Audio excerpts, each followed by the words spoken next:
Lordship, can we start it now? Yes, if everybody is ready, then we can start. Lordship, district and session just. Can we start? Yes, please start. Recording in progress. Yes, Mr. Victor, sir.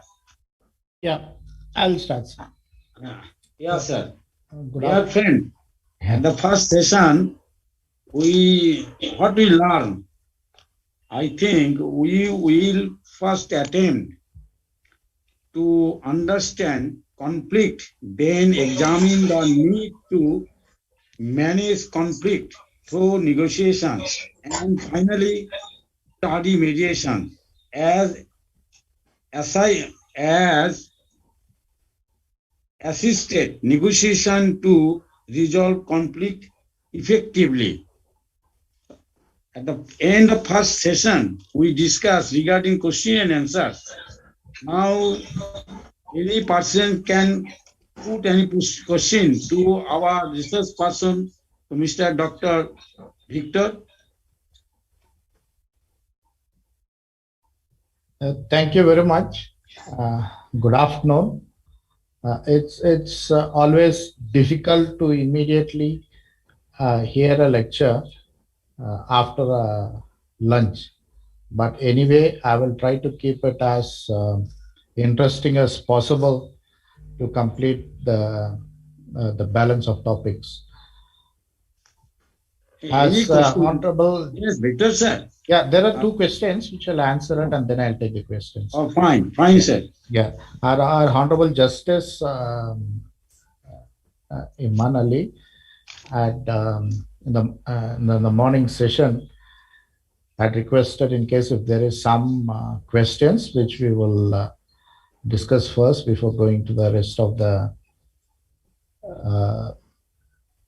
training lecture slides. And there are two questions in the chat box. What I can see: how to deal with lawyer who may attend mediation session with his clients, number one. And number two, what if one party brings his lawyer and the other party without lawyer feels outnumbered and at an advantage?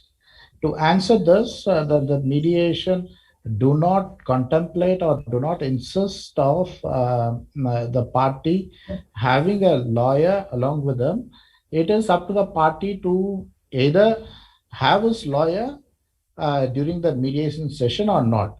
However, if the attorney or the lawyer or the advocate participates in the mediation procedure at the request of the parties, the advocate is obliged to explain the conditions of mutual agreement. That's after the process is completed, he should thoroughly inform his client pre, during, and post mediation process. And he will not be allowed to assist his client or to defend his client or to argue on behalf of his client during the mediation process. However, during the break and during the sidelines, he will be allowed to assist his clients, or he will be allowed to advise his clients on the suitable settlement, or in case if the his party is overstepping the jurisdiction, or if his party is overstepping what was not discussed or briefed on the previous day, he may allow to do so only on the sidelines or during the breakdowns and not during the session when it is on. That's number one. And secondly, if one party has a legal counsel, the other party is not bringing the legal counsel or do not have a legal counsel, do not prejudice the entire process, because the contribution of the legal person or the advocate or the attorney is very, very minimum during the process is concerned. So therefore, in my personal opinion, I do not feel that any of the party is prejudiced, either if they have a legal counsel or if they don't have a legal counsel. That's my answer for both these questions. Yes, thank you. Friends, any questions?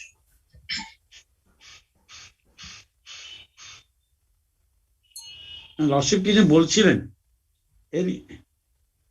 আমি doctor ভিক্টরকে ধন্যবাদ জানাচ্ছিলাম এবং অন্যান্য আমাদের যারা trainee আছেন ওনাদের প্রশ্ন থাকলে এই সুযোগে আমার মনে হয় দু একটা প্রশ্ন করতে পারেন।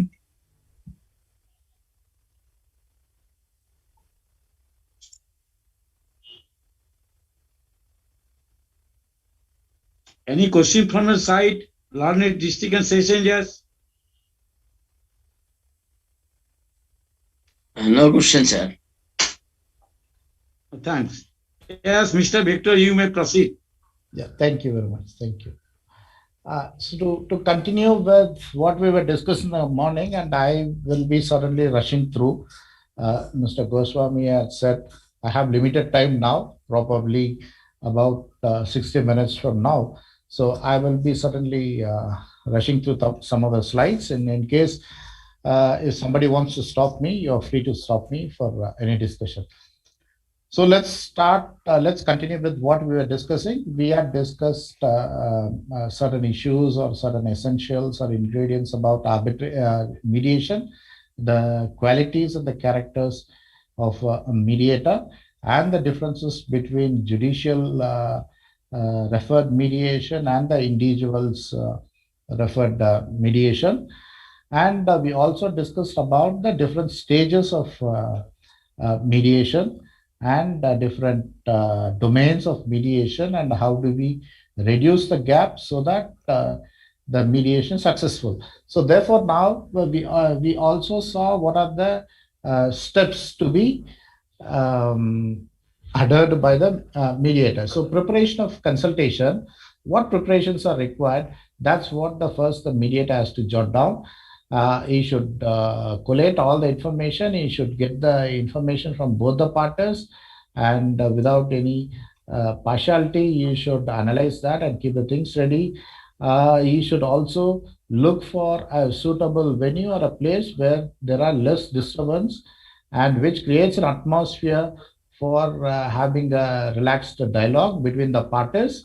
Their sitting position is most important. They have to be looking or sitting on the opposite sides of the table so that they can have a eye-to-eye contact, and that will make things much more better instead of having in a different locations. The distance should not be abnormally large so that the voice is not clear, because the listening is not clear, so that the understanding will not be clear, and the communication skills will not be as good as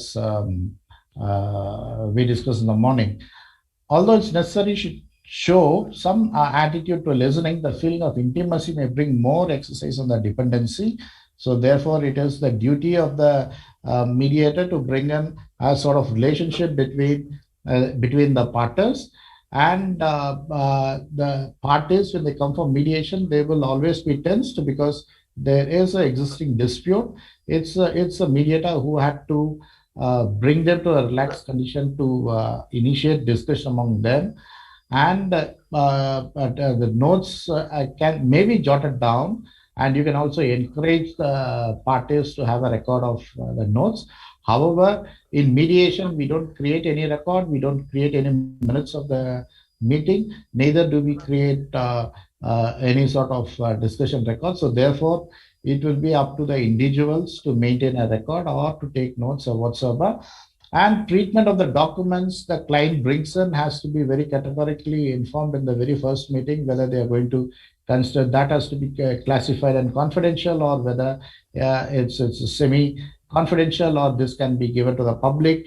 And the most important thing during discussion is to eye-to-eye contact from one to them, and the parties should have an amicable understanding on the issues so that they can have a very clear resolution arrived. And opening of the consultation, it's up to the mediator. He should open with an open greeting, and he should give a brief introduction about how the proceedings are going to go about, and his role in the entire process, and the framework of consultation. He should ask them the choice. He should ask them how they wanted to proceed, and the problems that they face, and there should not be any promises, or there should not be any assurances given by the mediator to the parties. In process of consultation, it should be open-ended question, trial phase, etc. Questions about the facts, questions about process, questions about the feeling, and always better use the polite language, take into consideration what cannot be expressed by the language cannot be shared, or cannot be cannot be made to understand by the other party, and give assistance in clarifying the confused matters. That's where the mediator role comes in, and on a major role.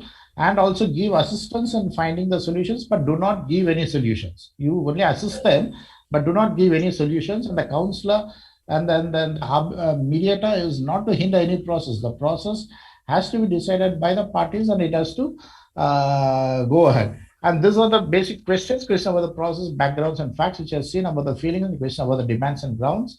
It's the same thing.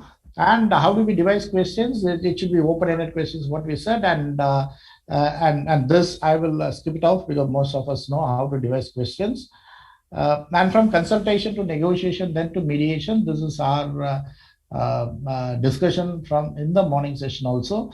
Negotiation, consultation, buffer, negotiation, mediation, buffered with the consultation. So give consultation of what can be solved by consultation. You need not overstep, or you need not underdo. What can be solved by negotiation or by the mediation can be explained in detail and explained clearly to the parties. And if it cannot be solved within the framework of negotiation and mediation, obviously you should recommend to the clients to have other forms of dispute resolution, such as arbitration. And if it's the question of law, the interpretation of law, then obviously it has to be adjudicated by the judges in the court of law. And you have to very clearly tell them what is solvable within the purview of mediation, what can be solved within the purview of negotiation, and what cannot be solved. And what cannot be solved, you have to also give them the solution, how to arrive at a solution for issues what cannot be solved. So that's how one has to start, or one has to do the consultation, so as to bring in or reduce the gap.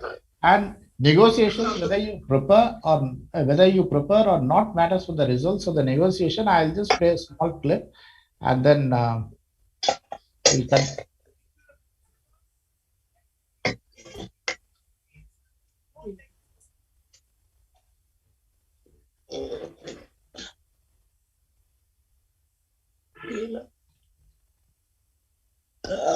We participate in negotiations every day.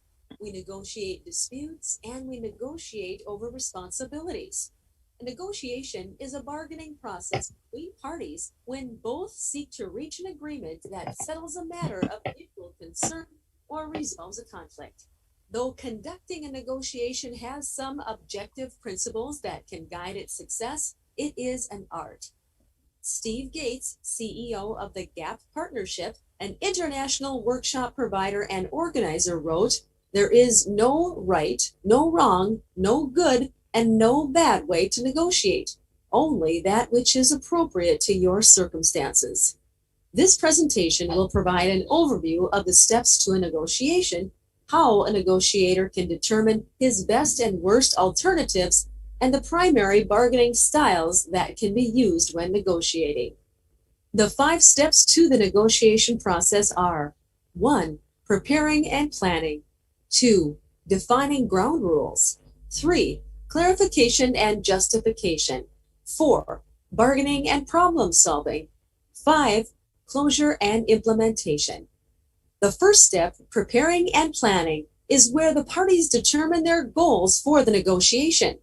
Each party must first determine its BATNA, or best alternative to a negotiated agreement, colloquially often referred to as best case scenario, and its WATNA, or worst alternative to a negotiated agreement, the worst case scenario. These two represent the extreme possibilities, and negotiation is about getting a settlement that's as close as possible to one's best case scenario. The BATNA is your course of action should negotiations break down. The better your BATNA, the greater your negotiating power, as a good alternative decreases your danger from a failed negotiation.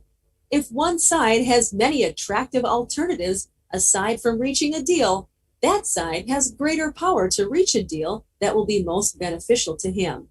The threat of walking away is more realistic. Preparing and planning one's BATNA also helps a party determine whether it is time to break off a negotiation and pursue an alternative.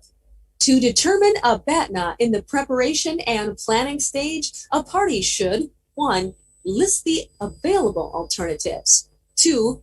Evaluate these alternatives. 3. Choose a course of action that would have the highest expected value. And 4. Calculate the reservation value, which is the worst deal that he would accept in a negotiated settlement. For example, assume a buyer and a car dealer begin negotiating over the sale of a car. The dealer offers to sell the buyer a new car for $10,000. The buyer, who took the time to determine her BATNA during the preparation and planning stage, knows that another nearby dealer is selling a similar but slightly inferior car for $9,000. The $9,000 is the buyer's reservation value, and purchasing the $9,000 car is her BATNA. If the first seller doesn't drop his sales price from $10,000, the buyer can walk away to the other dealership and pursue the lower priced car. If negotiations stall with the dealer holding firm at, say, $9,600, the buyer can make an informed decision as to whether the $600 price difference is worth more than the advantages over the backup car. A buyer who had not done his research or could not find a fallback option that he's satisfied with would be in a much weaker bargaining position. While determining the BATNA in complex litigation is more difficult, the same principles apply. Before negotiating a settlement, each party must determine whether she's willing to go to trial or whether she can even afford the time and expense to proceed to trial. This greatly influences the leverage that parties have in negotiations.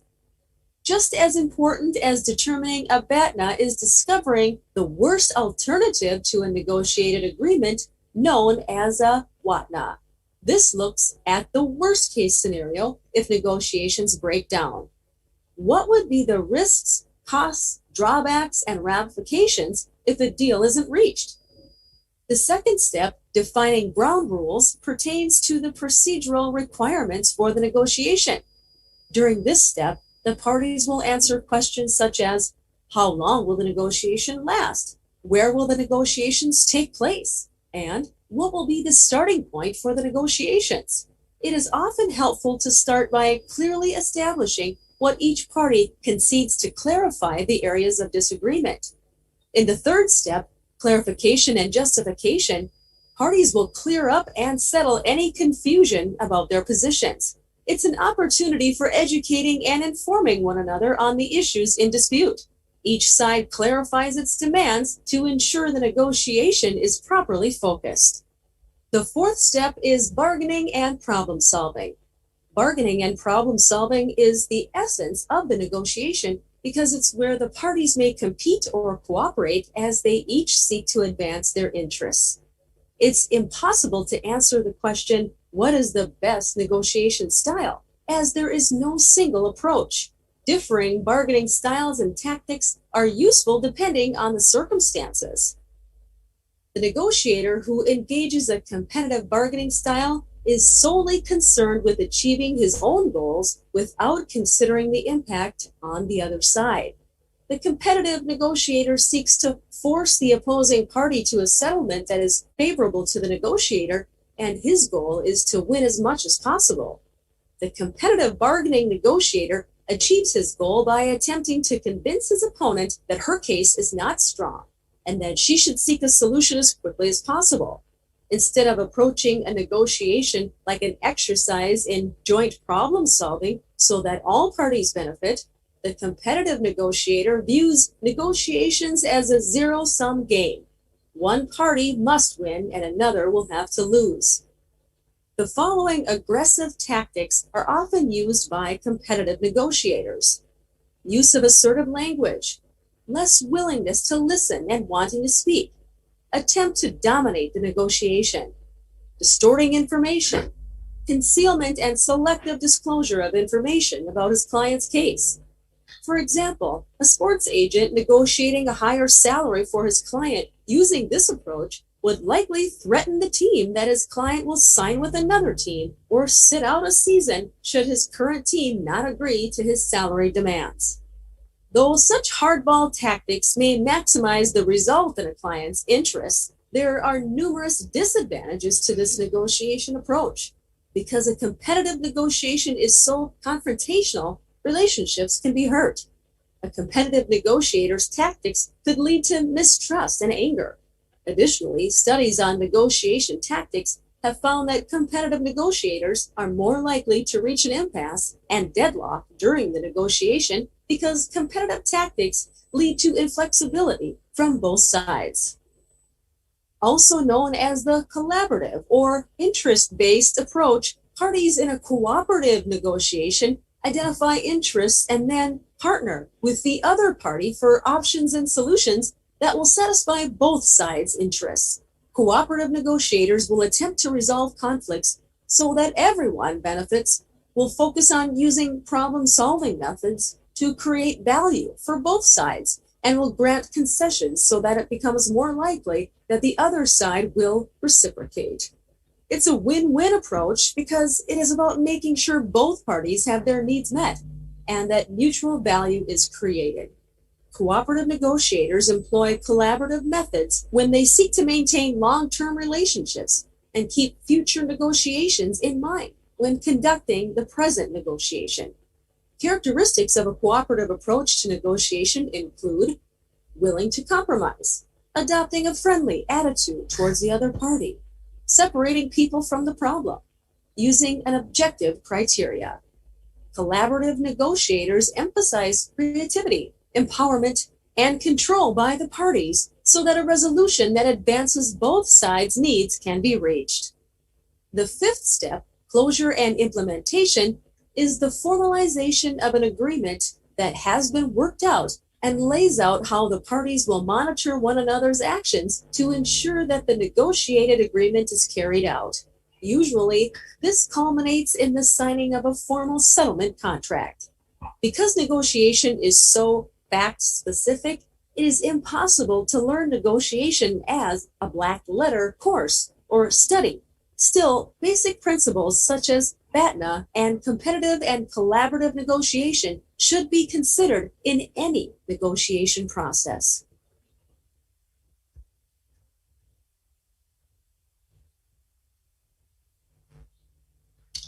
Having heard about different types of negotiation and the negotiation skills, BATNA and VATNA, we need, and as a mediator, we should understand the differences between the both extremities.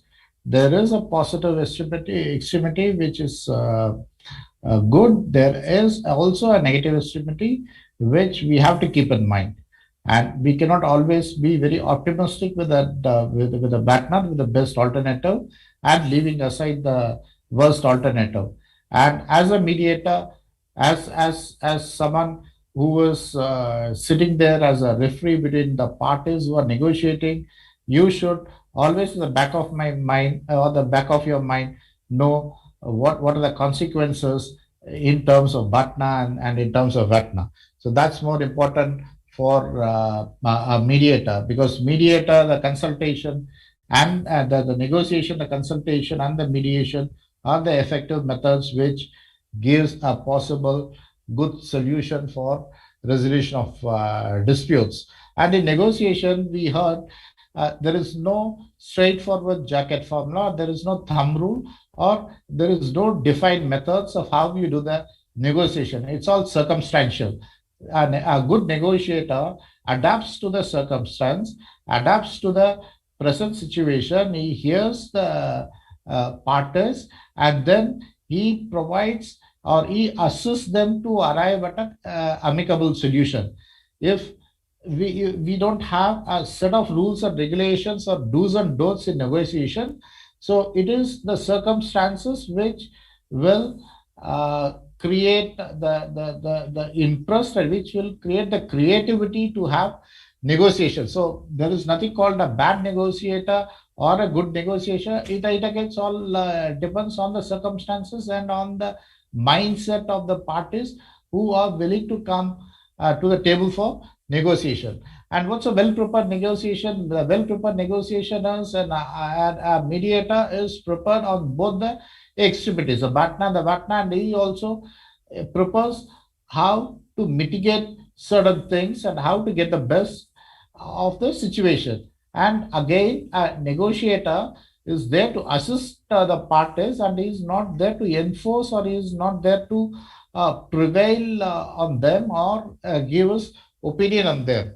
So therefore, the Harvard method of negotiation is one of the widely used and the interested method of negotiation that separate the people from the problem.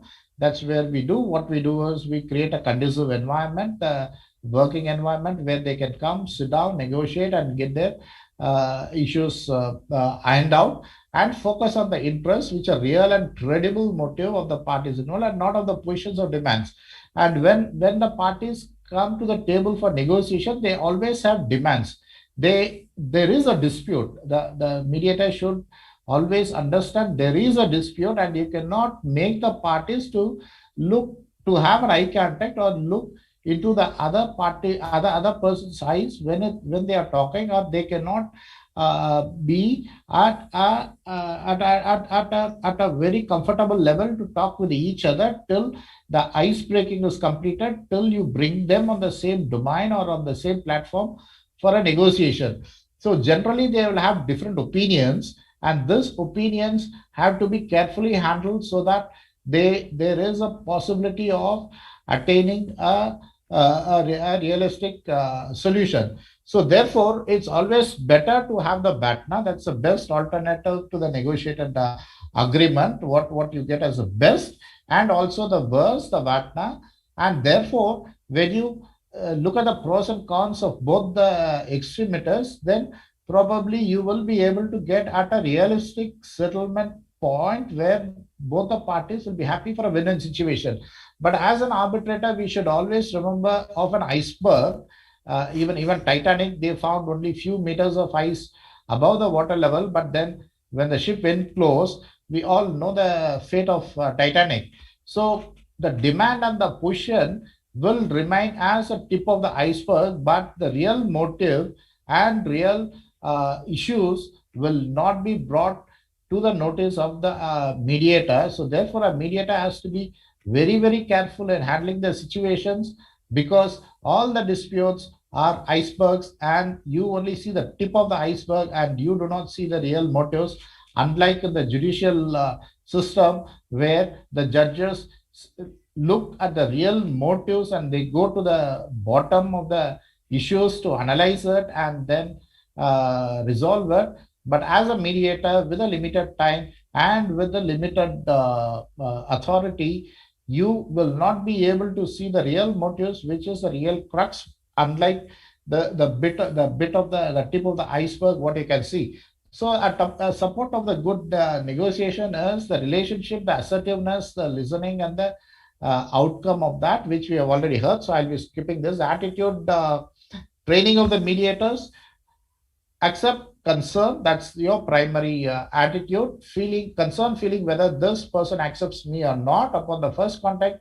The concern is the relationship, the membership, and preventing others from entering into it. So acceptance with the parties should be your primary concern for the mediator, and the mediator should always focus and have his parties as the first point of concern. So this is very most important. As a data flow expressing concern, you need to be assertive, and you have to, as a mediator, you always have to be very assertive and be bold in expressing your opinions when the structured process is going out of hand, or when there is a deviation, or when the relationship between the parties are going sour, or when it's going out of hand.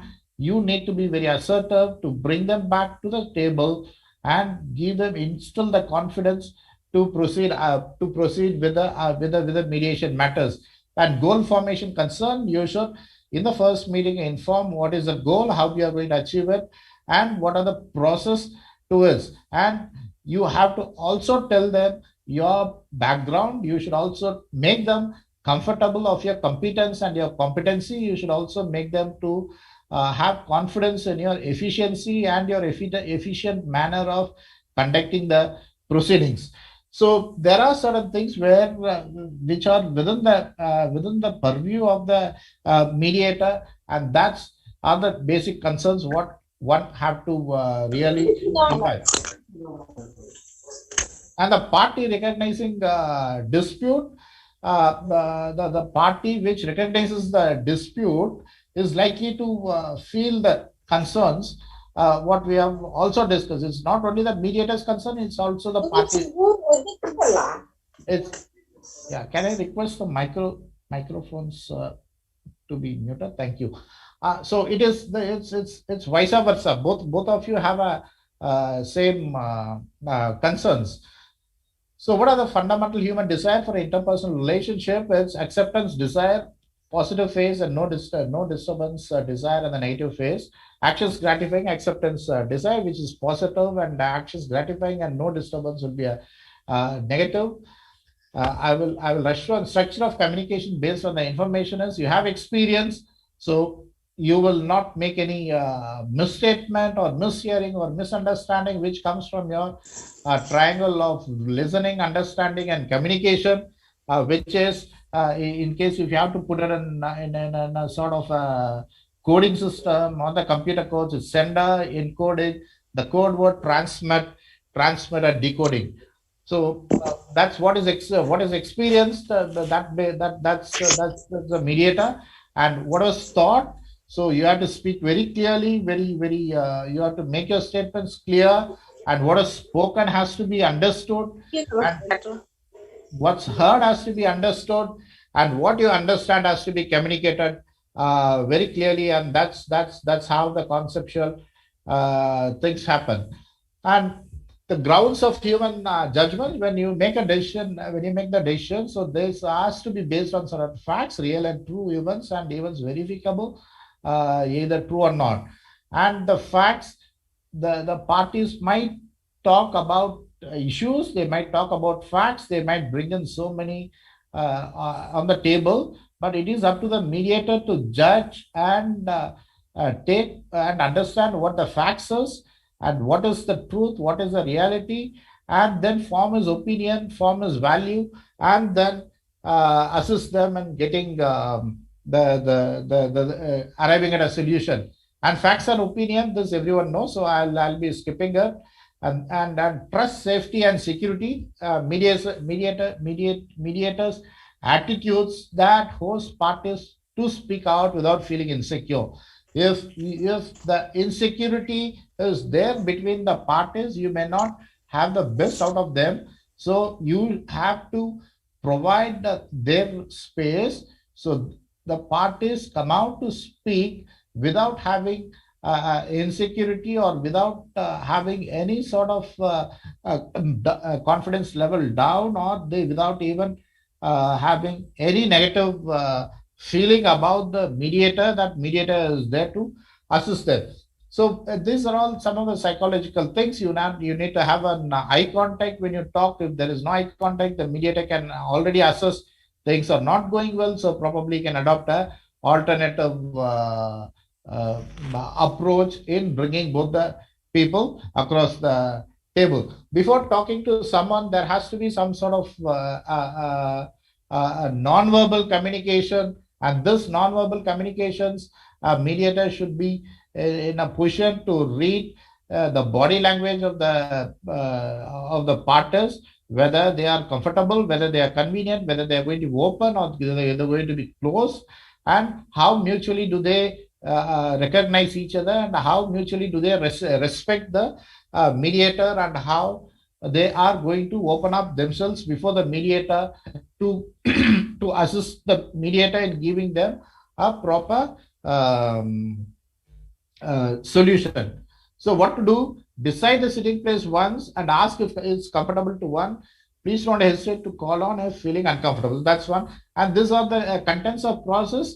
The mediator should always consider it's an iceberg. You only see the tip of the iceberg and you don't see the major parts. So the tip of the iceberg is your contents, and what you don't see is your processes. So you should adopt the processes so you know exactly you are handling everything and you're addressing everything and you do not leave anything over. And this is a schematic diagram of how the triangulation takes place and how you make your party A and party B to sit comfortably, and where the eye contacts are made on a triangulation basis.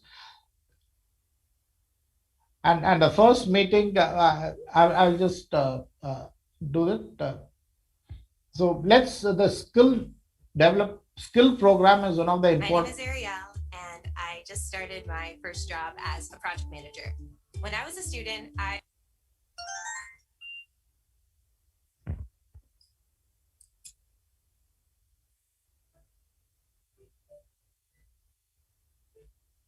As a mediator, as a negotiator, we need to have set of skills, and this set of skills will certainly allow us to deliver a good resolution, to assist in delivering a good resolution between the parties, and that's what this clip is all about.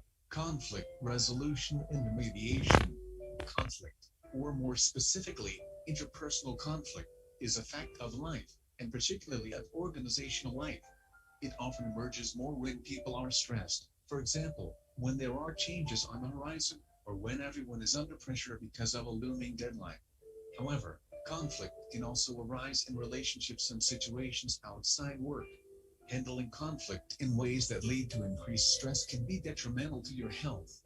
Poor conflict management can lead to higher production of the stress hormone cortisol, and also cause hardening of the arteries, leading to increased risk of heart attacks and high blood pressure. Victor says some problem, sound problem. Constructive way, without excessive stress, is therefore an important way to improve your well-being as well as your relationships. What is conflict? Interpersonal conflict has been defined as unexpressed struggle between at least two interdependent parties who perceive incompatible goals, scarce resources, and interference from the other party in achieving their goals. And picking this a little, it means that for a disagreement to become a conflict, there needs to be some element of communication, a shared understanding that there is a disagreement. The well-being of the people involved needs to depend on each other in some way. This doesn't mean that they have to have equal power. A manager and subordinate can be equally as interdependent as a married couple. The people involved perceive that their goals are incompatible, meaning that they cannot both be met. They are competing for resources, and each perceives the other as interfering with the achievement of their goals. Conflict is not always a bad thing. Conflict can be destructive, leading people to develop negative feelings for each other and spend energy on conflict that could be better spent elsewhere. It can also deepen differences and lead groups to polarize into either or positions. However, well-managed conflict can also be constructive, helping to clear the air, releasing emotion and stress, and resolving tension, especially if those involved use it as an opportunity to increase understanding and find a way forward together out of the conflict situation. Our pages on conflict resolution, criticism, and mediation provide advice and support for dealing with conflict and other potentially difficult situations. 1. Conflict and conflict resolution. There are times when it is important to be able to communicate under difficult circumstances. While many of us would prefer to avoid difficult conversations, sometimes this is not possible. For example, a manager may have to tell someone that they are being made redundant, or a child confess to the parents that they are struggling at school. Our page on communication in difficult circumstances provides advice about how to manage these difficult conversations without creating conflict. Before you can start to resolve any conflict, you need to be able to understand its source, and therefore the type of conflict. Our page Introduction to Conflict Resolution explains that there are 3 types of conflict: personal, often about values, relationships; instrumental conflicts, about how to achieve goals; and conflicts of interest. It also introduces some ideas about strategies for resolving conflicts. 2. Complaints and criticism. Complaints and criticism may not sound like they fit naturally with conflict resolution, but in real life, both complaints and criticism can be a source of considerable conflict, and knowing how to complain and criticize effectively, in a way that does not cause conflict, is a very useful interpersonal skill. 3. Mediation skills. Sometimes informal conflict resolution is not enough. It is important to know when to step away from a conflict situation and ask someone more skilled to mediate. While most of us will not be called upon to mediate in an international conflict or even an industrial relations problem, developing some mediation skills can be helpful when conflict has escalated beyond the normal level.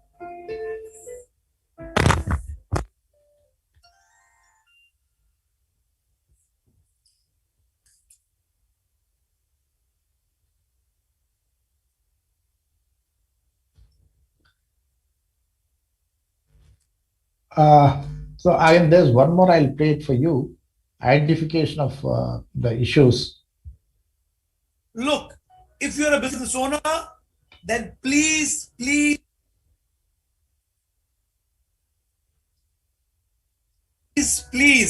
don't make this mistake. Mediation analysis allows us to assess the effect of one variable on another variable via a third variable, which we often call the latter a mediator variable or an intervening variable. This can be a great analysis tool when it comes to understanding what is presumed to be a causal relationship between three different variables, in which one variable is presumed or theoretically proposed to influence another, and then that one is proposed to influence still another one. So mediation analysis is used to investigate whether one or more than one even variable transmits the effects of a predictor variable on an outcome variable.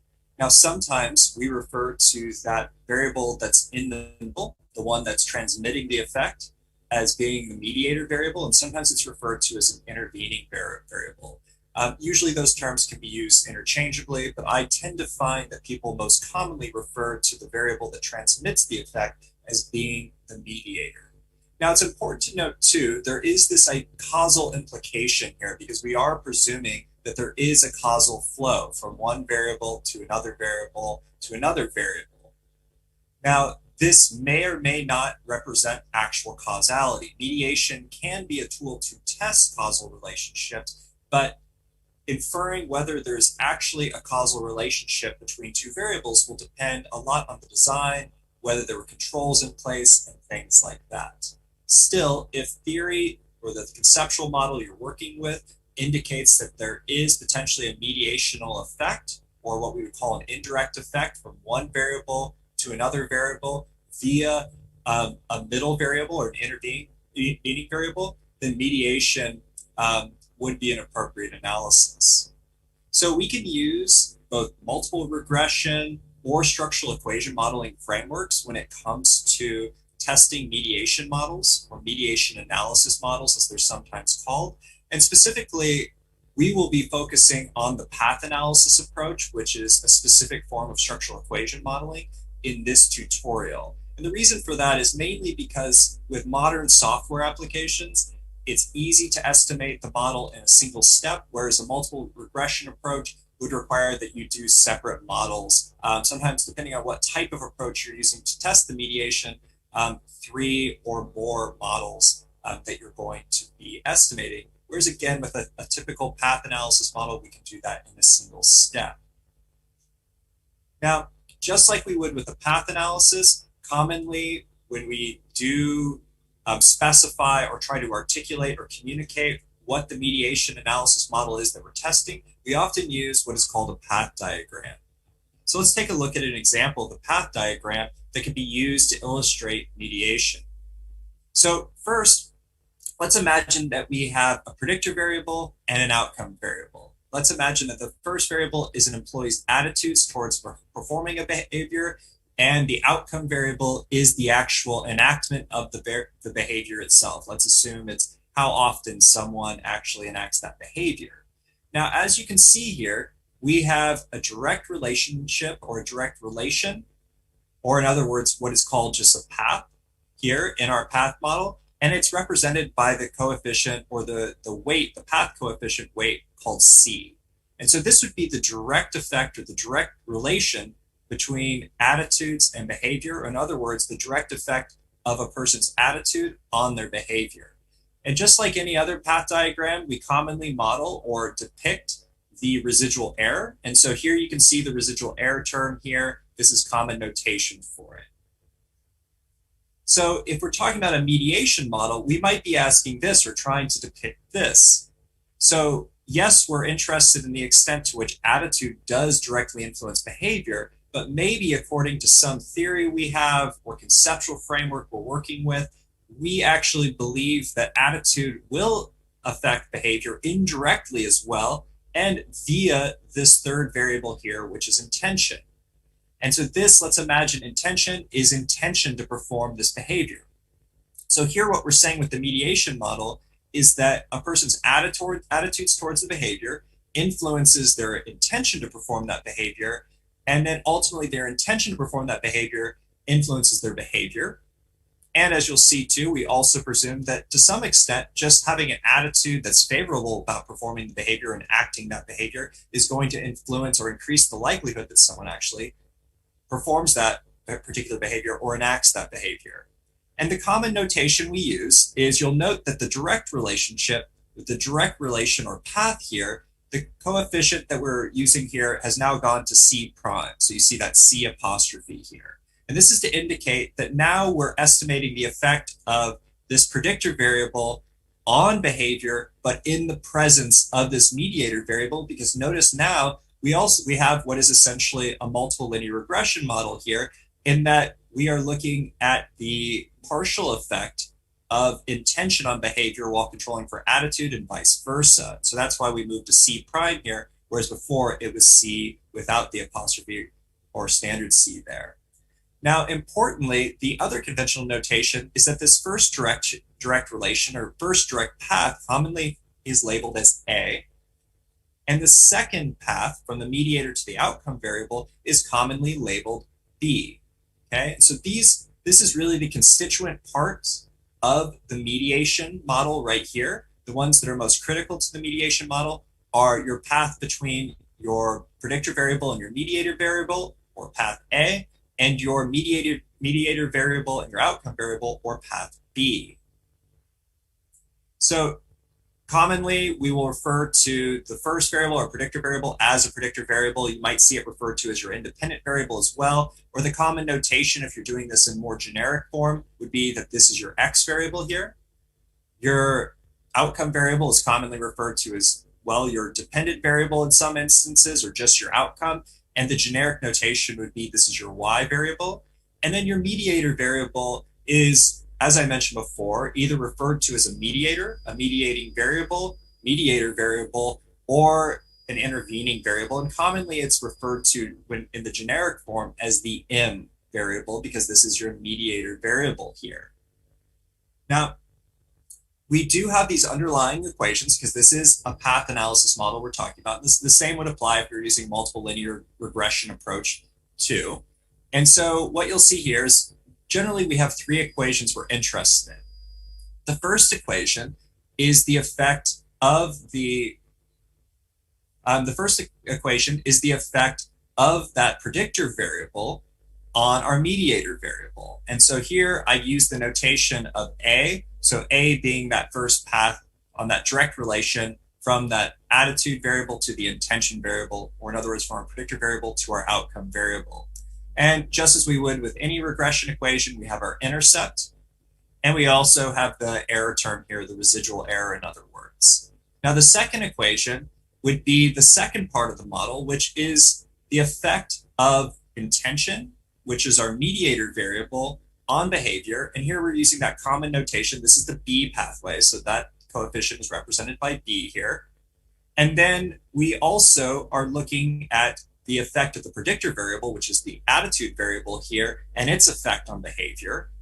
And we use the C prime coefficient notation here. And again, we'll have an intercept here. So this second equation here represents a multiple linear regression model because there's two predictor variables, whereas the first one's a simple linear regression model because they're just a single predictor variable.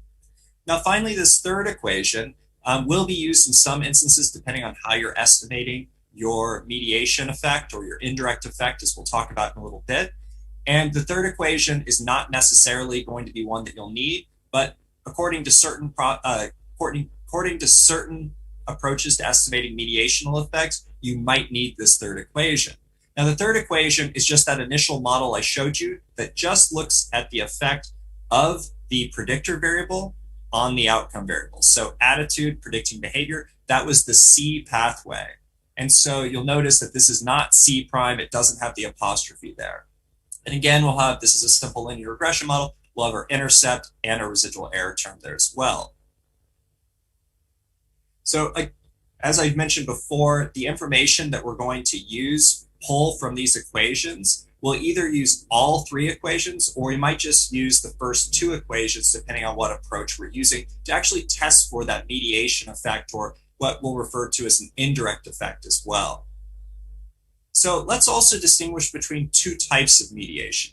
We have what's called complete mediation and partial mediation. Thus far, I've been showing you a partial mediation model.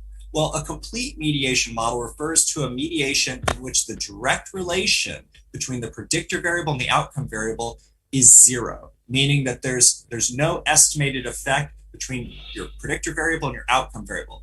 And specifically, that is the direct effect. We're not estimating that as being anything other than a zero coefficient there. And this is going to, what I'm referring to is in our path model, this would be that C prime pathway. Now, partial mediation is, again, what we've been looking at thus far in those path diagrams. And this is a mediation in which the direct relation between the predictor variable and the outcome variable is non-zero. So we are estimating, in effect, a non-zero effect between our predictor variable and our outcome variable in the presence of our mediator variable. And so in other words, we're estimating that C prime pathway. We're allowing it to be a free parameter, in other words. And so here's an example of how you might depict, using a path diagram, a complete mediation. So we're going to definitely have to estimate always the A pathway and the B pathway. But as you can see here, the dotted arrow line, the direct relation between the predictor variable and the outcome variable, the C prime pathway, this dotted arrow here indicates that it is a zero coefficient. In other words, we're setting this parameter here, we're setting this coefficient, this path coefficient, to zero. Okay, so C prime is equal to zero. And when that happens, it means that we have what is referred to as a complete mediation. Now, in reality and in practice, these tend to be fairly uncommon. Usually the predictor variable does exert some direct effect on the outcome variable, even in the presence or when controlling for the effect of the mediator variable. Still, sometimes according to theory, we might believe that there would not be a direct effect of the predictor variable and on the outcome variable when the mediator is present. And in that case, we would propose a complete mediation and test it accordingly. Now, partial, or another way to actually show the complete mediation is just not even to depict that C prime path. So here's perhaps a clearer way to depict it. And this is the same thing as saying that we're setting that C prime direct effect between the predictor variable and outcome variable to zero. Setting that C prime path to zero, it's the same thing. Now, partial mediation is what we've been looking at. And so here's where we expect there to be a non-zero coefficient between the attitude, or the predictor variable in this case, and the behavior variable, or what is the outcome variable in this case. We expect this to be non-zero, the C prime pathway. Again, this tends to be the way things work in reality, but not always. And sometimes there is good reason to believe that a complete or a full mediation is more appropriate. Okay, so now let's talk about the distinction between what I've been mentioning here and there, this idea of a direct effect and an indirect effect in the context of a mediation analysis model. So we're talking about a direct effect. These are just those directional relations, or those paths between two variables. In other words, if you're thinking of a path diagram, it's that directional, unidirectional arrow from one variable to the next. That is a direct effect. Now, an indirect effect is going to be specific to a mediation model, because this is what we're actually testing.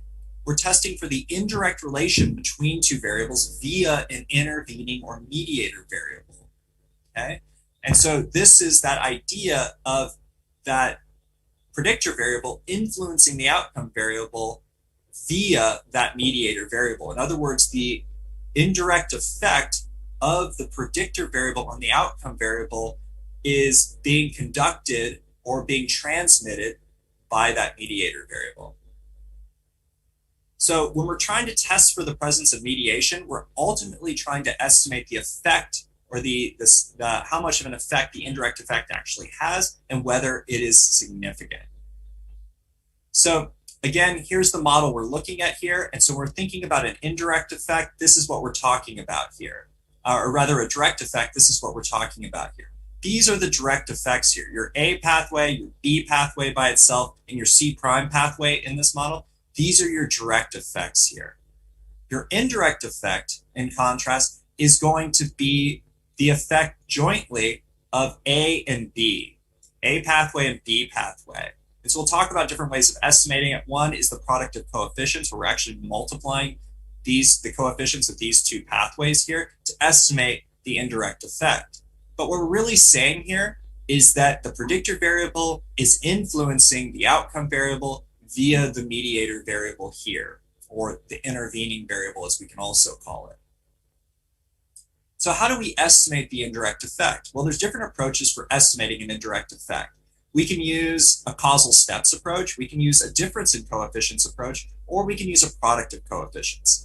Now, I'll start off by saying the causal steps approach, although it was one of the initial approaches, it gained a lot of popularity in terms of testing mediation, it required multiple steps, up to 4 steps, and it made some assumptions that weren't necessarily tenable and assumptions that didn't necessarily need to be met in order for there to be a mediation effect. And for that reason, we typically don't use the causal steps approach anymore. And part of the reason we've moved on from it is that now our statistical software programs and applications are much more powerful, and we can readily estimate these other two approaches with some degree of facility. So the difference in coefficients and the product of coefficients approaches under certain circumstances are actually going to be equivalent. However, we're going to focus on the product of coefficients approach in this lecture, as this is a very common approach. It's relatively easy to compute via modern statistical software programs, and it's a good way to estimate the indirect effect. So we're going to focus on what's called the product of coefficients approach, which I'll explain a little bit more about. So we're trying to estimate that indirect effect using the product of coefficients approach. It's important to define what is this product of coefficients. Well, as I talked about earlier, it's this idea that we're actually looking at the product, or multiplying, in other words, the A and the B pathway coefficients. But that's not all we're doing, because in order to assess the statistical significance, we need to take that a step further. So in the product of coefficients approach, what we're doing is we're estimating the indirect effect by computing the product of the coefficients for those directional relations that comprise the mediation, which are those A and those B paths. Now, these respectively represent, again, that relation between the predictor variable and the mediator variable, your A path, and that direct relation between the mediator variable and the outcome variable, which is going to be your B path. So again, we're just talking about the product here. So that's what the indirect effect estimate is going to be. Now, in terms of determining the statistical significance of that indirect effect when using the product of coefficients approach, what we're actually doing is we're dividing that product of coefficients of A and B by its standard error, and the resulting ratio is then compared to a standard normal distribution or to some other distribution. And so just like we would, or similar to how we would with any other path coefficient or regression coefficient, in order to generate its p-value and determine its statistical significance. So another thing that I'll mention too is that within the product of coefficients methods, there's actually different ways that we can estimate the statistical significance. And so there's also the bias-corrected bootstrapping approach. The bias-corrected sampling approaches help us estimate a confidence interval of some type, where we're looking to see whether our true indirect, we can have sequential mediations where you have a predictor variable, for example, leading to a first mediator leading to a second mediator leading to the outcome variable. And so there's different ways in which we can specify these models to get more complex. In this lecture, we focus just on one of the most simple approaches to mediation model, where we have one predictor variable.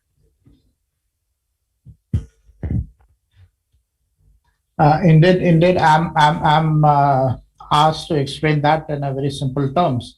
The mediation analysis and the negotiation skills, what we saw both the video clips back to back, clearly indicates that mediation process is not an easy process.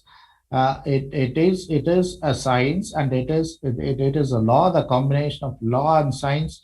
We have to do certain assumptions to arrive at certain equitable, realistic BATNA and VATNA to suggest and provide a successful win-win situation for both the parties. And that's what I wanted to prevail upon when I thought maybe I will play this mediation analysis, though I know it's a bit out of context, but still I would I wanted to play it so that we will all appreciate that mediation is not only a legal part of it, or not only connected to the management principles. It is also a science where we intertwine law, science, and management principles to get to have a successful mediation. So hints to create choice of problem solution. This again I'll skip it because we all know. And ethics of mediators. The mediator has known, if the mediator has known one of the parties and the mediation starts without disclosing this relation, it's wrong. It's wrong on the part of the mediator. So the mediator has to declare what is the relationship between both the parties. That's very important. And getting a job offer right after the mediation that has been successfully finished is against not the ethics of a mediator, or even in the case of arbitrator, you cannot sit as a mediator or an arbitrator for a matter, and then immediately upon closure of this, you cannot work for gain for either party A or party B. That will reveal your character, and that is not the ethics of the arbitrator or the mediator in this case. So what are the checklists of the ethics? Before starting, we have to disclose that I don't have any special close relationship with any other party. The mediation is suitable for this case. The parties know the cost of the mediation process. And in the beginning, that the mediator have explained that the mediation is voluntary, that they can quit anytime. The parties can quit anytime as they will. And the mediator has explained the role of the mediator, that he is not related. He has got no gain from any of the partners, and also he has to precisely explain his role. And then the mediator should also explain that the parties can consult with experts such as the lawyers, the legal practitioners, the advocates, to obtain their experts' opinion at any given point of time, or they can also bring in their lawyer or advocate to the mediation process. But however, their experts may not be allowed to argue or defend their parties when the process is on. They can observe, they can sit as a spectator, and they can consolidate what had happened and can advise their parties in the sidelines or during the break. And during the mediation, the mediator should always be neutral, he should be impartial, he should be fair, and he should give equal opportunity to both the parties. And he is not supporting any of the parties. He should not sideline with the parties. He should support the parties to make voluntary statements and to make voluntary concerns. And when the mediator proposes a solution, it's not necessarily the mediator is imposing or the mediator is putting his judgment or his solution on the parties. He is only assisting them with a proposal that they might, if deemed fit, they might consider this. And they are free either to accept or to deny, and it's at their free will. And also the mediator do not force the parties to make any decision either way, or an agreement or a settlement, because It's a free will by will of the parties who are involved in making the process. And the mediator is not giving any legal advices either to the party pre-mediation commencement of mediation process or during the process, or he should not give any legal advices to the parties on the particular matter post mediation completion of mediation process. And mediator should also disclose that nothing will be revealed to any third party. He will not share the proceedings in any of the public platform, or he will not share the proceedings in any of the conferences or in any of the training platforms. And the mediator should also have to also disclose that immediately correspond a party who says that he or she wants to suspend with the mediation or to change the mediator, which he should be ready to relinquish and allow them to have their own mediator. And what are the ethics of the mediator? When upon closing, the agreement is fair and legitimate. No party was forced to enter into an agreement or agree on the solution or arrive at a conclusion. If the agreement was made partially on the case, it must clearly show the differences between the agreed parts and other parts.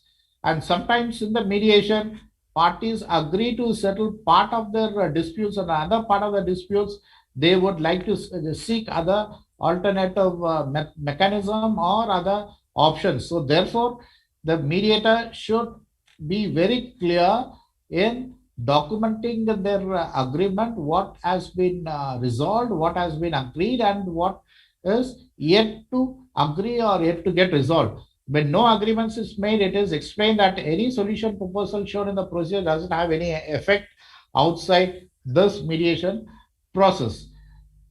And after finishing the case, the mediator should discard the note and memo. And that's why in the morning session I said the mediators do not normally discuss, or the mediators do not normally explain the mediation cases as we discuss about the case laws, because case laws are public in nature.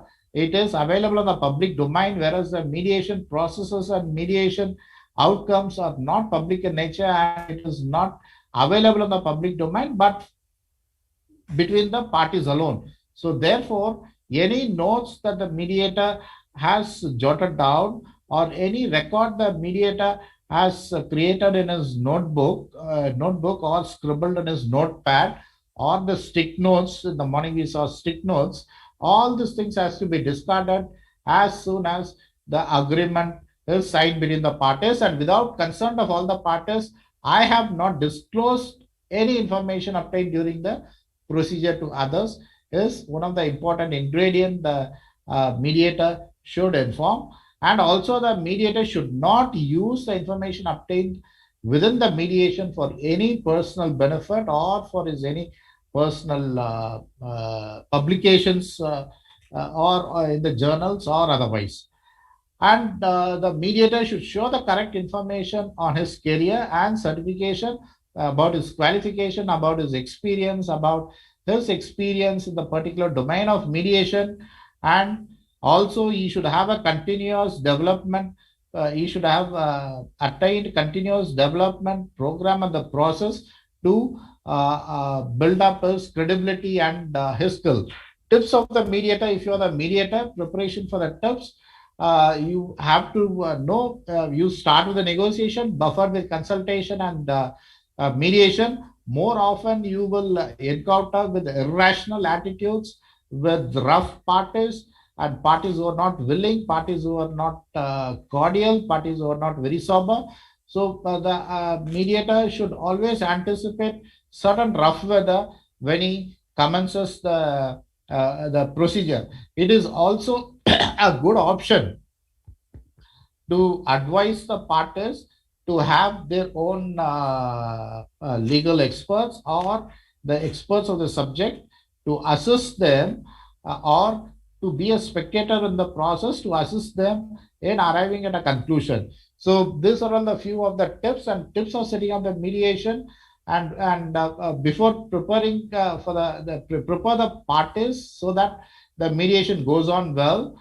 And as a mediator, you should see through the entire process, that everything is in order and you have a cordial atmosphere, you have a cordial environment to continue with your process.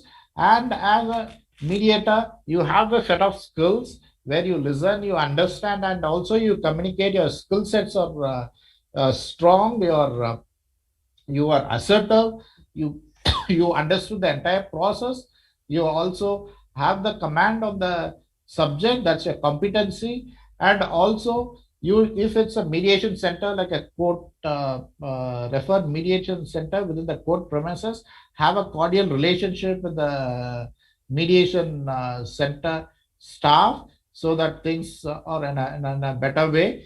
And also, please check your diary that the proceedings do not clash with your other appointments or with other engagements, and that they don't overlap, or you don't have sufficient time between your mediation process and other engagement where you will be preoccupied to rush for the other engagements.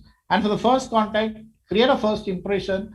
That matters a lot between for the parties. Create the confidence level, increase the confidence level, make them understand your competency, make them understand your professionalism, and also be mindful that the parties are looking at your attitudes and your behavior. That's why a mediator behavior and attitude means a lot. And in the morning session, we saw how the attitudes and the behavior we have to have. We have to have interest. We have to have the command. We have to have interpersonal relationships, and we have to have a good relationship with our parties. And also make a checklist. Do not think that everything has been recorded. Please make a checklist and go as per the checklist, so you know that you did not leave anything or you did not miss out anything. And these are the few important things. And you explain the process to the parties. You tell them what you are going to do and how you are going to do, and clarify their questions in the first meeting itself. Give them enough confidence, clarify all the doubts, clarify the process, clarify the procedure, and also assist them in case if they have any doubts or any other clarifications, and that will create a sort of a cordial relationship between the parties. And tips for finding and setting of the team.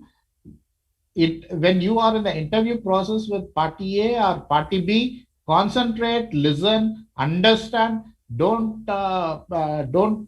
be under the impression that you understood everything. If you are unable to understand, ask the party to explain it to again in a simpler manner, in a clear, simple language that we understand. And also understand what they say. Do not assume, do not presume things, and do and communicate what you understood from party A to party B and vice versa before you allow them to negotiate between them. And also try to avoid the parties deviating from the present process by talking something else, or talking about this past experience or their other experience. And tips for creating options for solutions. Recommend the parties by themselves to find the options. You are only there to assist and give them options. You are not there to adjudicate or pass any orders. So encourage them to find the solutions by themselves. Encourage them to discuss. Encourage them to understand the problem, the issues, and encourage them to arrive at a solution. And do not analyze things by yourself. It is the parties who have to analyze. And as a mediator, you do not analyze, you do not criticize anyone, or you not judge the options what the parties arrive at.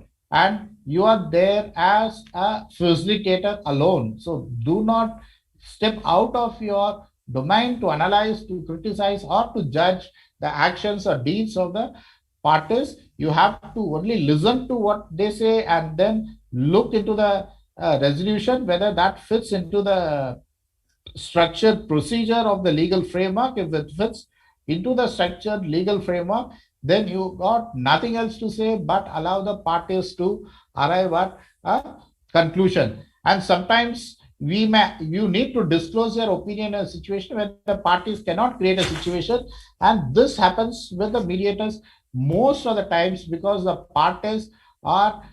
parties really do not know which way to go, which way to turn, whether to turn left or right, or give this up or give that up.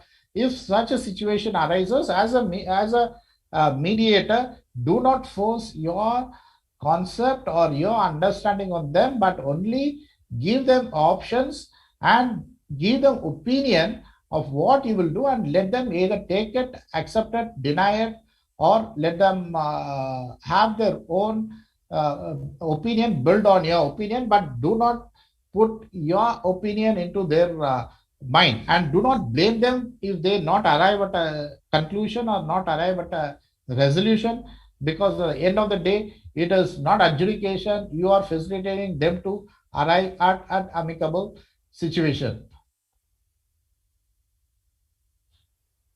And the ethics, it's very important. We already saw the checklist. So before accepting the case, check out if you have a closer special relationship with this, again a repetition, but this are the essence of the mediator, and that's the reason I wanted to emphasize on this. Check whether you have some relationship, or whether the relationship will influence the parties, or your influential position will be deterrent to influence the parties. Check out if the case is appropriate for the mediation. If it's not appropriate for the mediation, please advise the parties to seek other alternative dispute mechanisms like arbitration, or to approach the court if it's a question of law to be answered. And in the beginning, explain them the roles of a mediator, which has to be very clear, which has to be very precise, and which has to be very, very clear within the framework of a mediator. You explain your authority, you explain your limitations, you'll explain your advantages, disadvantages, you explain their authority, their limitations, advantages, disadvantages, and how we should proceed. Make a roadmap in the beginning, and during the mediation, be calm, be composed, be ready to listen, be active, be open for listening whatever they talk. Do not analyze, do not criticize, or do not form your own opinion, and do not force the parties to enter into some sort of an opinion, or do not force the parties to get into an agreement or the decision based on your decision, because your role is only supporting the parties. And also, do not disclose what happened with some other mediation in the past to the present mediating parties. At the end, it is an agreement. Do not force do not force yourself on the settlement agreement. Let them arrive at a settlement agreement, and your duty is to see whether the agreement is within the framework of the law. So that is very important for the ethics of the contractor and the clients, the parties A and B. And throughout the mediation, you might have some cooperation with the lawyers.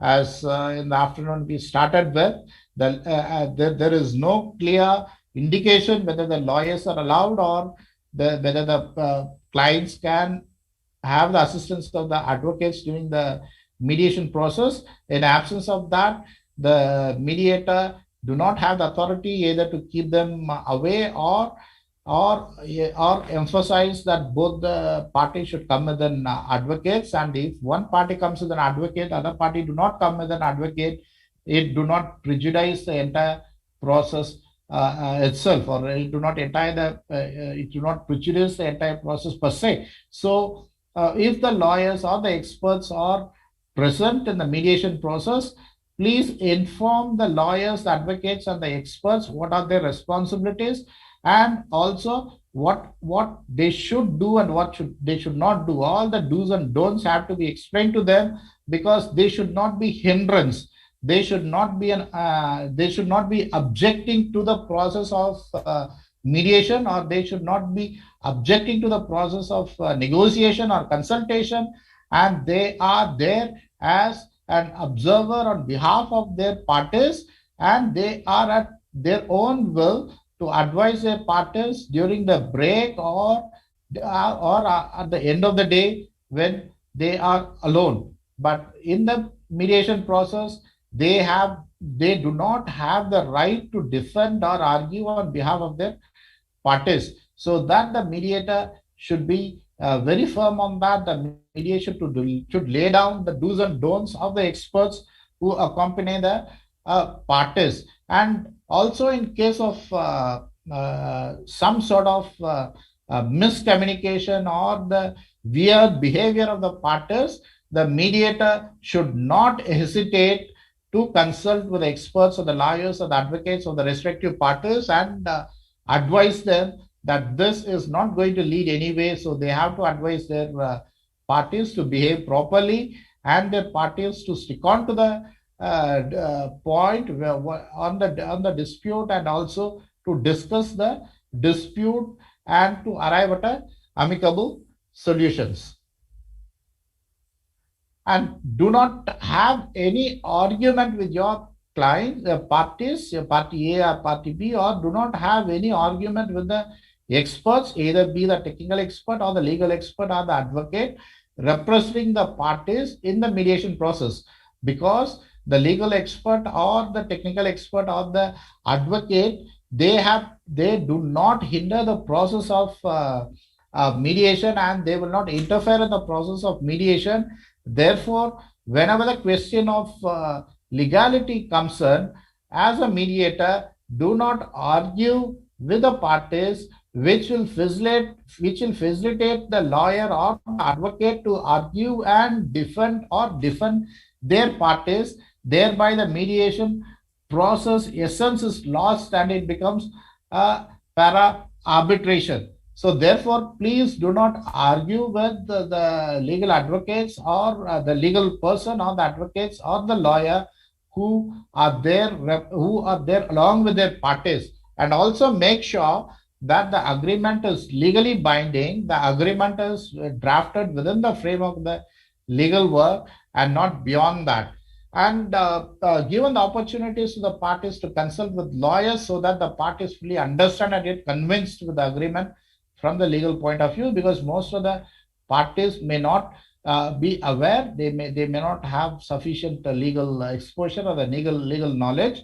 If they are accompanied by their legal experts, or if they want time to consult with their legal counsels, please allow or please give them ample opportunity to do that. When the mediation is about to finish, you have to clearly explain the parties about the legal status of the conflict, whether everything is resolved or partially it's resolved and partially you can't resolve and they are looking for some other alternative mechanism. And if you find it difficult at that point of time, please do not hesitate to get the advice of the lawyers or the advocates who are accompanying their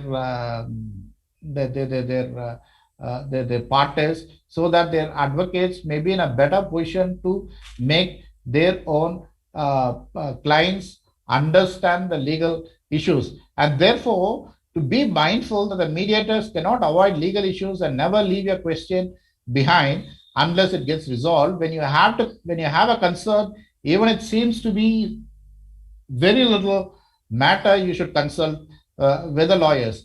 And there are certain mediators' rights and obligations, which I'll quickly glance through. The mediator shall have the following obligations: obligation to refuse to carry out mediation procedure if it is impossible to carry out according to the law, and not for the sake of having it on your CV, not for the sake of having number of mediation cases.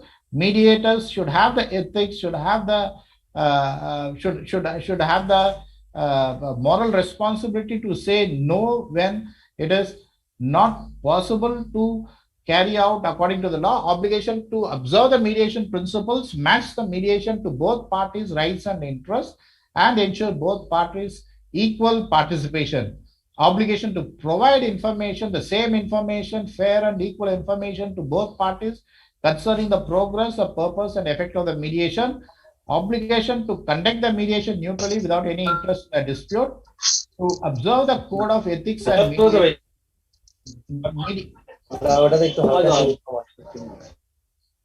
mediators, obligation to return the evidence received from the parties during the mediation. The mediator do not have the right to keep any documents or any evidences which you have received from the parties. So as soon as the mediation is over, please return back all the evidences, the documents you receive from your parties, and obligation not to give legal advice or services to either of the parties, obligation to confirm the parties' intentions concerning each topic, and establish conditions for mutual concessions.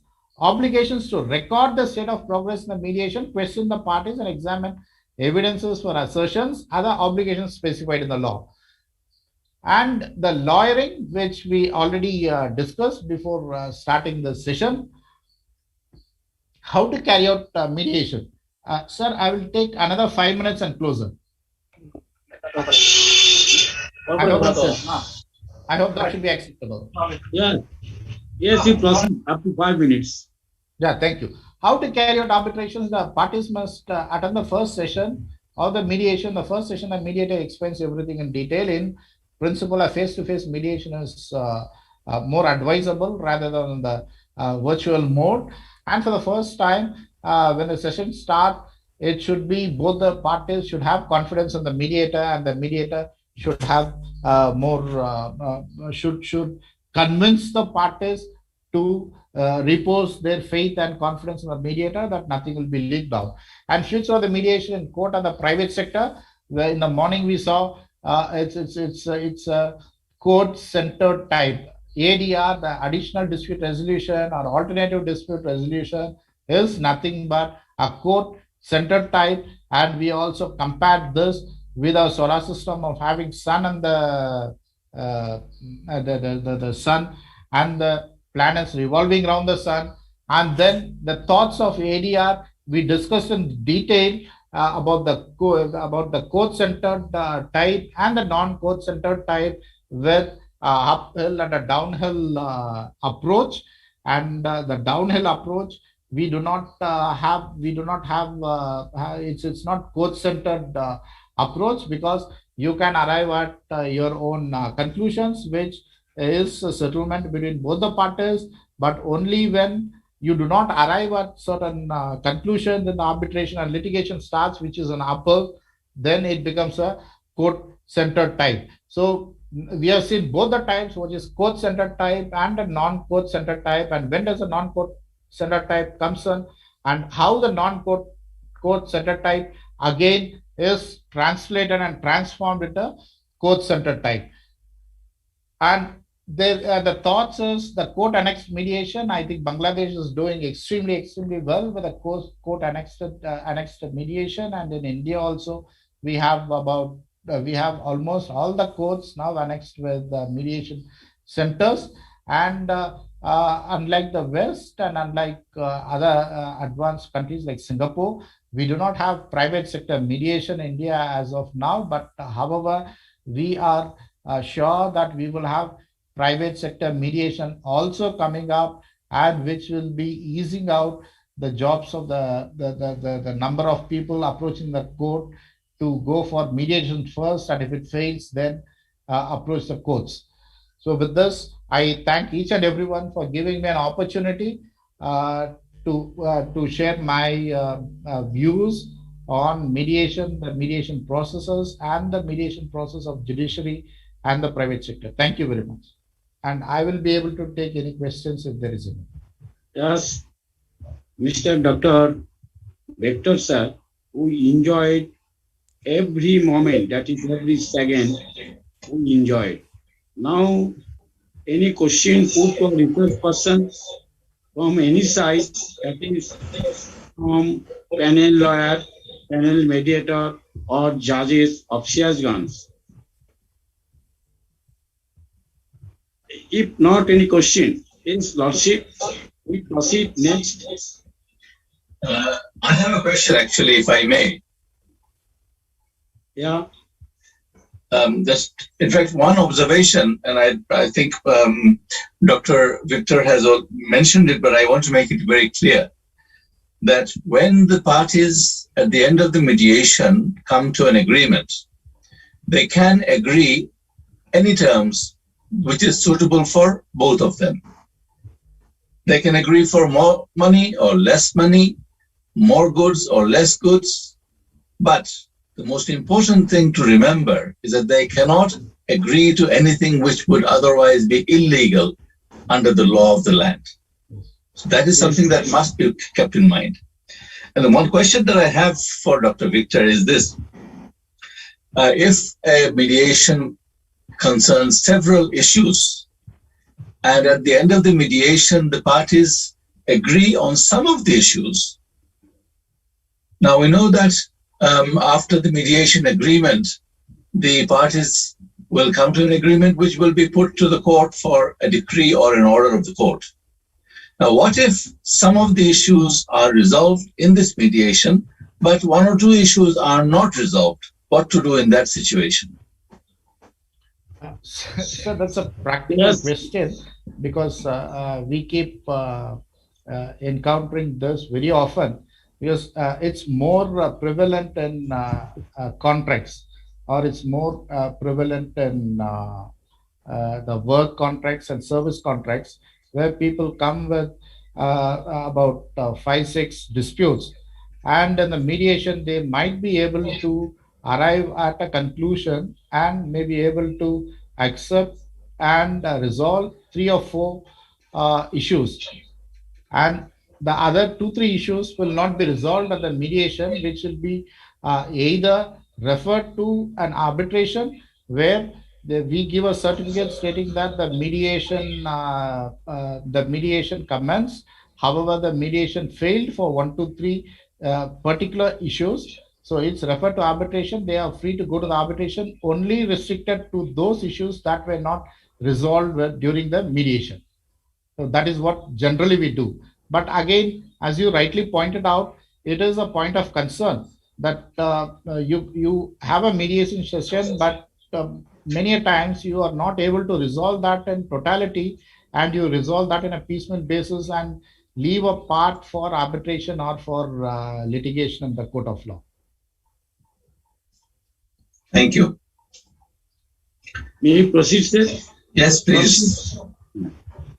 Dear friends, today what we learn, in short, in difference, that is comparison between suits, that is judicial process, mediation and arbitration. First difference is that in regard of judicial process, there was a registered book, and at that book, that suit was entry. But in the case of mediation, very secretly proceed, and in the case of arbitration, it will be open. And then another thing, mediation analysis. Through mediation analysis, what we learn, our present law, that is Code of Civil Procedure, if we proceed Order 14, Rule 2, that is law and facts.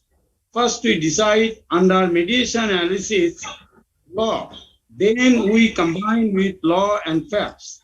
And thereafter, another thing learned, Order 37, where a summary process, that is in mediation analysis, Order 37, where we file the suit.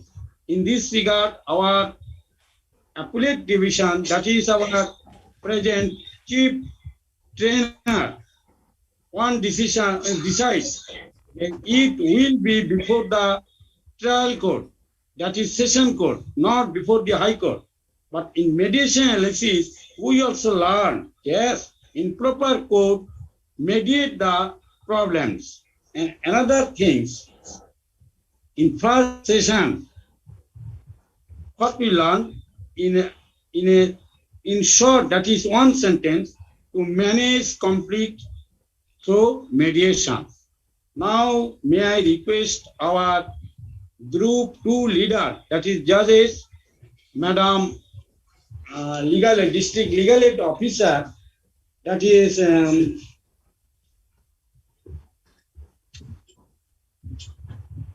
District Legal Aid Officer, there is no name at all. What we say? Nadira. Aru, maybe. Yes. Begum Nadira. Am I audible? Yes. Yes. Please in short within Am I 5 minutes. audible? Yes, madam. Am I audible? Yes. Yes, madam. Assalamu alaikum. Assalamu alaikum and very good afternoon to Honorable Justice Muhammad Iman Ali Sir, Resource Person Dr. George Yashu Veda Victor, Learned District and Session Judge Sir Sirajganj, and all the participants of this training session. I am Nadira Sultana, District Legal Aid Officer Sirajganj. First of all, I would like to thank all of you for giving me the platform. I would like to thank the resource person, Dr. George Yashu Veda Victor, for his wonderful and effective session. The topic of his session was Understanding Conflict, Concept of Mediation, and Comparison between Judicial Process and Various ADR Process. In this session, we have come to know that there are 3 forms of ADR methods, which are number 1, direct negotiation, number 2, mediation, and number 3, arbitration. We have also learned by this session that what the mediator should do and what not to do. The mediator only guides the parties to solve their dispute on conflict. He should not impose his own decision to any party. He will just guide the parties to solve their conflict. We have come to learn about the attitude and behavior changes. We have learned about the principle of AIDMA, that means attention, interest, desire, memory, and action, and the other principle of AMTUL, that means awareness, memory, trial, uses, and loyalty. We also have learned about the plan, do, check, act cycle. Dr. Victor mentioned that mediation training itself a mediation. We have learned that there are 3 types of conflict, which are number 1, personal conflict, number 2, instrumental conflict, and number 3, conflict of interest. Dr. Victor mentioned that mediator is not a judge, not a legal person.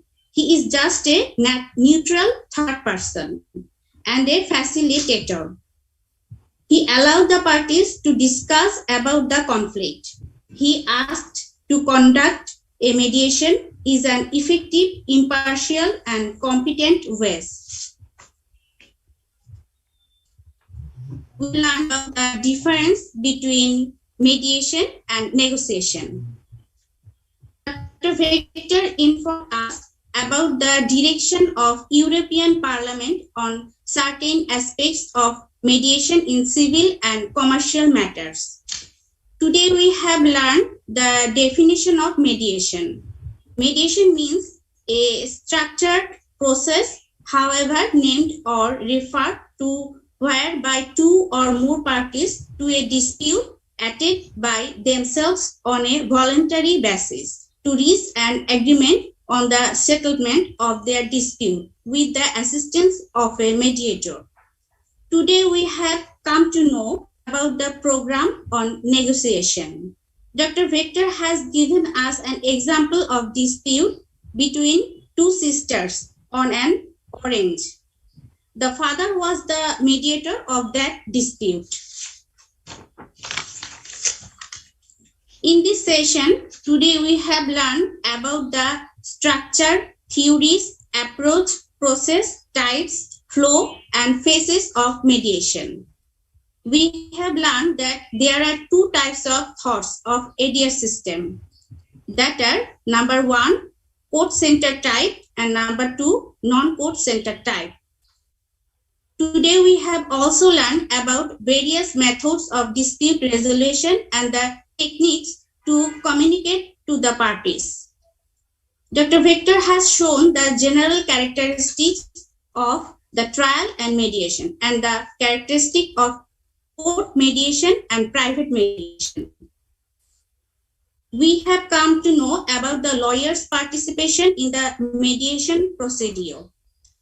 Today, we have learned that what kind of preparation are needed for consultation in mediation procedure. We also have learned about the principle of Vatna and Vatna in negotiation process. In short, that is my observation. And thanks again, all of you, for giving me the platform. Thank you. Many thanks, madam. Many thanks. Now, may I request Mr. Vijay Bharatijjo, who is the international mediator and also international coordinator of Bangladesh International Mediation Society, and also one of the director of South Asia Peace Alliance.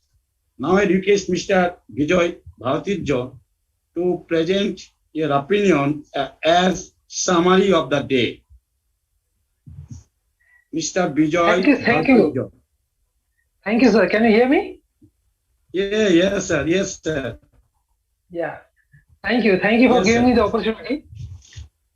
And it's a privilege to be here in this gathering.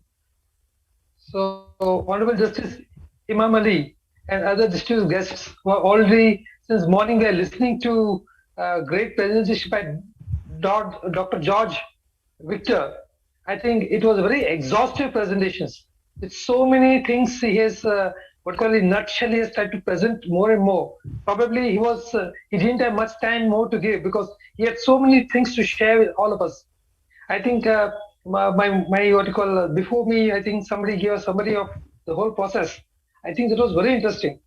And for me, I think this mediation, I think this is the heart and soul of the human existence, which Dr. Victor brought out very clearly.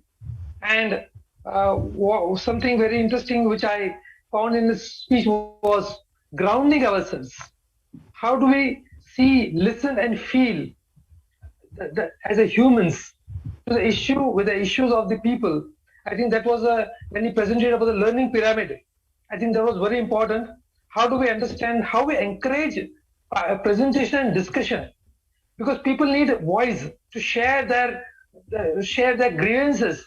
So I think mediation becomes a platform to share their grievances in a proper manner. How do we encourage people to come with an open mind?